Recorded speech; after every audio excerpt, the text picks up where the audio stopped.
Community College in Mississippi, Harrisburg Area Community College in Pennsylvania, Edward Waters College in Florida, countless churches, schools, and community events.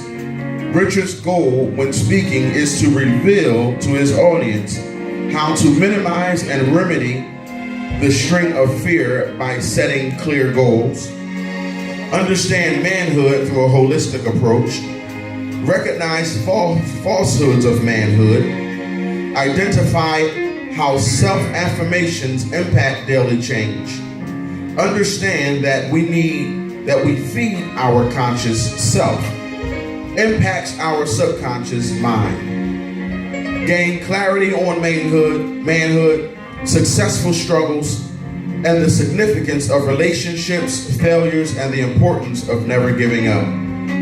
Richard's first literary work, Fear of Becoming a Man, was released in November of 2016.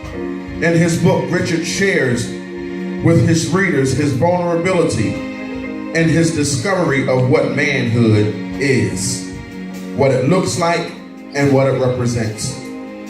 Through the struggles of his journey, Richard learned how to adapt, learn from his environment, and the men he encountered. Richard D. Sutton is a native of Philadelphia, Pennsylvania. He is an entrepreneur who is the owner of PDQ Management, the founder of Amari Academy, and a financial literary coach or literacy coach. In addition, he is the creator of the 1,000 Black Men Movement. The 1,000 Black Men Movement is a community outreach organization where men unite to make a positive impact on the youth.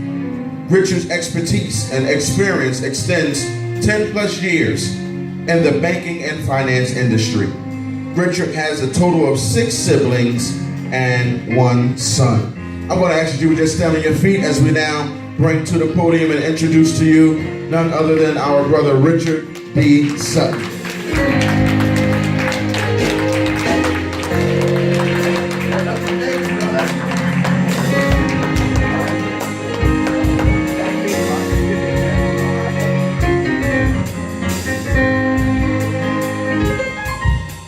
How y'all doing? You ever be in a situation where you amongst greatness and you wasn't prepared? I didn't know I was going to be amongst this type of greatness, like Pastor came up and shut it down. And so when he called, when Pastor Ford called me and said, well, Rich, we want you to be a part of this men's conference. I'm trying to figure out where I'm going to fit in that, right? I'm not a pastor, where am I going to fit into that? So I had to sit on myself. I had to pray a little bit. I had to seek a little deeper in myself to figure out where can I sit and where can I fit in this situation. Then also think about, he reached out to me so he felt that he was confident enough that I should be a part of it, so that in itself spoke value, right? So what I wanted to talk about today was standing in the gaps. Now mine may not be as flamboyant and fly as Pastor was. I didn't know if I should have came up after him. I think I should stay seated or something. No. Bring that word. So I want to talk about. I think the misconception a lot of times is that we have a disconnect between who men are, what men are, and where they should be and where they should stand. And I think a lot of times that comes from us and our upbringing and stuff of that nature. I know when I wrote my book, Fear of Becoming a Man, I wrote it from a perspective of that I had to figure out what that was. How did it look, right? My father was there, but he was present, but he wasn't there, right? He was around, he was tangible, but he gave me no real guidance, right? I have all these uncles and they're around, but they're giving me no guidance. Amen. So I had to think about, what does that mean? So one of the things, while writing the book, it showed me that I don't know what their story was. I don't know what they went through. I don't know what my father went through, so he couldn't be able to teach me what it was or what I should be doing to become this thing called a man, right? And so when I read the scripture and it said God was wondering, he had no one to stand in the gaps, I was thinking about society as a whole right now, especially particularly in our community as the Black community. Where are the men to stand in the gaps? Mm-hmm. Where are the men to stand here and show these young men what it takes and what it looks like to be men, right? having those conversations with them around what manhood is and bringing it from a spiritual perspective, but a reality perspective, right? From a street perspective, because a lot of times you have to meet people where they are to bring them up, right? We going for it. You have to go into where they at, help and get and build that core and that relationship. So then when you bring them up, they're not caught off guard, or That's right. uncomfortable, right? Because they understand where they're going and what's going on. Because, but not only that, they respect you enough to trust what you're telling them and trust what you say to them, right? So when we think about the word fear, fear in itself says that I have no desire to go forward, right? Fear says I don't want to take a chance. Fear says I don't want to go outside of my comfort zone, right?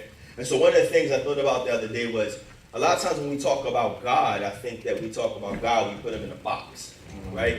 And when we talk about God, he's in this box, and we don't realize that we're the ones in the box, and God is everything outside the box, right? And because of that, we usually don't step outside of our box, right? Because we want to stay in our comfort zone, and we fear moving outside of those spaces and places, right?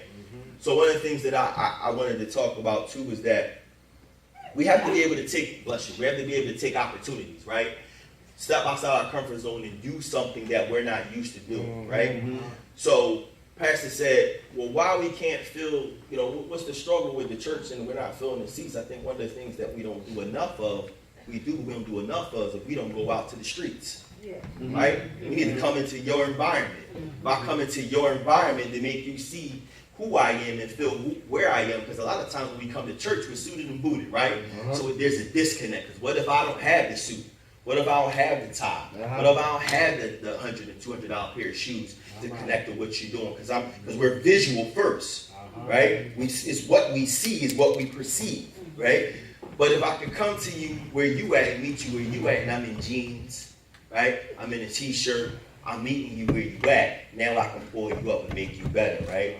One thing I remember about my grandmother that I always loved, and this is the thing when I met Apostle Forbes, what I love about him was this, that I think a lot of times when I hear people say I'm a Christian, it rubs me wrong. I'm going to tell you why it rubs me wrong. Because I remember growing up, my grandmother was a pastor, and I never once heard her tell someone she was a Christian. They knew she was off of who she was, right? Her presence, how she carried herself, what she said, how she conducted herself in different situations. You knew who she was, right? And you felt the presence of God because she didn't have to tell you, right? And I think a lot of times we have to get back to that to connect to the people, especially young boys, right? So they can understand what it is and show them what manhood looks like. And sometimes you just got to step outside of your comfort zone, right? Because I'm one of those men that will walk up to a young boy and say, let me ask you a question, sir. If you had a situation right now, could you really maneuver with your pants hanging off you? Go ahead. Right. If you had to fight, could you really defend yourself? If you had to run, could you really run and hold your pants and still run? And they look at me like, what you mean? What you mean? What I'm telling you. What could you do? Right? Because you put yourself at a disadvantage with your pants hanging that low. Right? Yeah. So it's about having them, but I had to meet them there. Right? I can't just go up to you and say, well, you need to pull your pants up. Right. I don't mean nothing. But when I meet you where you at, let's have a conversation. So I'm going to give you an example of why I think you should do what I'm asking you to do. Amen. Now you can connect to what I'm saying, right? But then what else does that do? If I can pull you into to believing in me, now I can bring you around two great men that can give you another spiritual perspective that I can't give you. Because I know my limits. Right? And I think understanding and knowing your limits of where you at, you have to have people to meet you, right? If I know my limit is here, I have to have somebody to reach up to say, hey, can you give me some of that? Yeah. Or can you help me get somebody up there? Amen. Right? So now you might have to come down to where I'm at so we can come down to where they at to pull them up to where we at. Right? Amen. But if I stay in the presence of greatness, I have no other option but to do what? Amen. To rise. That's right. Right? I have no other option but to rise because I keep myself in the presence of greatness, right? But I think one of the struggles is that fear thing. So we fear becoming a man because we don't understand and we don't have the people that show us the opposite way, the other way to get outside of our comfort zone and not fear that development, not fear that responsibility, not fear that stepping up, right? And I also believe like when you're not comfortable with that, you're not comfortable with falling on your sword to say that you were wrong. or that you don't know. Because I think pride is one of the biggest things as men that we have, right? Yes, yes. That pride thing kills us every time because we're not willing to open up and say, hey, I need your help. Hey, I need to understand, or I don't understand. Listen, look, if you didn't break down some of them words, you know what I was going to do? I need you to tell me the definitions. Amen. Because I don't got no problems asking because I'm not going to act like I know. Amen. I'd rather walk away knowing than not knowing, acting like I knew. Right? For you to perceive that I'm smart. No, I'm already smart because I'm smart enough to ask you what it means. Right? I'm smart enough to ask you what it is that you just said and how does it help me. Right? I never knew this side means that. Listen, I got a whole different type of conversation right now, right? I got a whole different type of conversation that I can go into and utilize to be better at what I do. Because I'm always a student. I want to always be a student. And the day I stop being a student is because God did click. Right? Because that's what I want to be. Because for me, what I do is I'm about getting at these young guys. I'm about trying to make a difference and having an impact on them. I know, we talked about the 1,000 men. We went up to Simon Gratz and we lined up. And the kids were coming through and we was applauding them, giving them words of affirmation, clapping them on. And one of the young guys got up to the top of the steps. He walked past us and he came back. And I'm standing next to the principal. He walked back up to the principal and he leaned in. He said, I needed this. Amen. So I looked at him and I said, well, I don't know what that meant, but I'm glad he got what he needed. Amen. Right? Yeah. Tonight I got what I needed. Yeah. Amen. Right? I got what I needed. I sat down and I got what I needed. I learned something. Glory to Right? God. And anytime that I sit to speak, I will hope that someone walks away and they've learned something. Yes, yes. Because I think that's the power of speaking. When people give you an opportunity to give words, you got to give words of encouragement, affirmation, and you got to give them food. Yeah. You got to feed their souls. So when they walk off, they don't feel malnourished.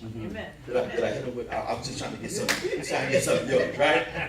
Right? Because even when you said the older one and the younger one, it took me a whole second to get it. Right? I had to catch that, right? But I caught it and I had to run with it because it's like, that makes sense to me, right? And so my thing is, I think we have to get into a constant position of telling these young men that you can't fear becoming the man that God set you to become. Amen. You stagnate your progress. You stagnate your steps. You stagnate your possibilities. Because we got fear. And when you got that fear, you can't walk in your possibilities. You can't find your purpose. You can't walk in your purpose because you stagnated yourself because you were scared to step outside of your box. All I want to do is experience God. So what I did, I just stepped outside of the box. Just a little bit, right? I don't feel like I got the full grasp yet, but just a little bit. I just got my toe in the water right now. Like, let me get a little bit, right? That's what and I feel like we have to be in a constant conversation with that. The Reverend talked about television. I'm big on that. Tell your vision. Television. When you said that, I'm in there like, I say that all the time. But we got to think about that with our kids. We allow our kids to sit in front of the television. We're not looking at the images that are coming across those televisions. There's a war going on right now. And the television is a big part of that. Yeah. A television is giving images that aren't the images that you and I were getting when we were growing up. Right. And if you're not mindful of those images that are being given, those images have impact. Because if I see it enough, I hear it enough, I believe it. Amen. I believe it to be true. No matter what you tell me, I believe it to be true because that's what I'm being fed. And I feel like the TV feeds our soul. Yeah. If we watch it enough. Right? And what you say, you got to cut the TV off and feed your soul with the Bible. Amen. You gotta be able to feed your soul with something else. So you gotta make a decision. Because we got to kill something. I was paying attention. I was paying attention, right? We got to kill something to get something. So what are you willing to sacrifice to get that? It's kind of like chasing your dreams, right? Most people don't chase their dreams because they're scared to give up something to go after something because you don't know what the unknown is. But you forget about that one thing, and that thing is called faith. Having the faith of a mustard seed to move the way you're supposed to move. And know that no matter what you do, God got you. And even if you get offset in that process, he's going to put you back in line. Amen. But you got to believe it first. And if you don't believe, you're going to step outside of your box. So you never get an opportunity to actually experience God because you're keeping yourself in the box. Right. So if you got to push that with a lot of our young people and letting them understand that we have to do that. You know, I think about what I do now, and I always tell this story because I'm mindful. You know, I almost did 35 years in prison on a drug charge. But let me show you how God works. I just step out the box a little bit, bro. Just a little something, right? I got caught with drugs, and I was in a whole other state. I was in D.C., actually in Maryland. I got caught with these drugs. They said they was going to give me, they had set me in a holding cell and said, listen, you need to make sure you get a lawyer when they let me.